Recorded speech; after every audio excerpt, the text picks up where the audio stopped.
Okay, welcome friends, welcome to my channel. आज मैं आप लोगों के साथ एक आरएसए की जजमेंट रूलिंग शेयर करने वाला हूं। आरएसए रेगुलर सेकंड अपील, यानी कि जब सिविल कोर्ट की डिक्रीज चैलेंज होती हैं एपेलेट कोर्ट में सेशन डिस्ट्रिक्ट जज के पास, उसके बाद की जो अपील पड़ती है वो है सेकंड अपील, और वो आती है high court in form of the RSA.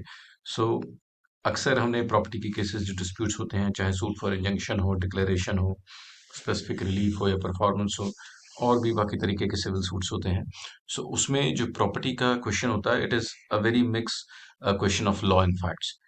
And civil cases में सारा चीज ही इन्हीं दोनों पे घूमती है कि फैक्ट्स क्या हैं और लॉ क्या है, जो डॉक्यूमेंट्स ऑन रिकॉर्ड है वो उस पे क्या कहते हैं।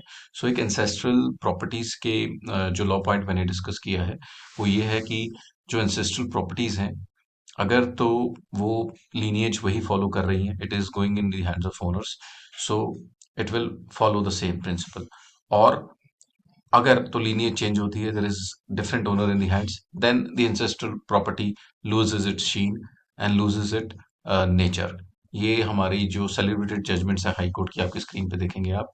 Privi council versus Atar Singh and Thakur Singh, mister Kapoor justice की जजमेंट है इंद्र सिंह एंड गुलजारा सिंह में, अपॉन सैफुर रहमान मोहम्मद अली रहमान में। प्रिंसिपल क्या है दैट जहां पे लैंड्स इतनी मिक्स है कि एंसेस्ट्रल और नॉन एंसेस्ट्रल को सेपरेट करना मुश्किल है, सो यहाँ पे पार्टीज को दिखाना पड़ता है कि कौन सी लैंड एंसेस्ट्रल है एंड कौन सी नहीं। सो इसके लिए इस जजमेंट का यूज किया गया था, जहां पे land ceases to be ancestral if it comes to the hands of owner.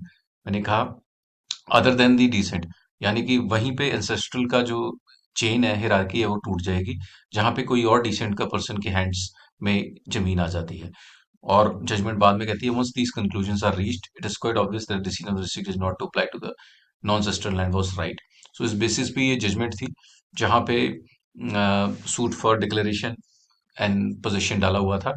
सो इस केस में क्या हुआ था कि जो डिफेंडेंट थे, उन्होंने अपनी प्रॉपर्टी आगे बेच दी थी, एंड वो अपने मदर फादर से उन्होंने ली थी। So it was dissolved upon their mother father, और प्लेंटिफ ने इसको चैलेंज कर दिया कि ये एंसेस्ट्रल प्रॉपर्टी थी, he should not have sold it. तो यहाँ पे जब उनका आरएसए में अपील आई, उसको डिसमिस कर दिया गया।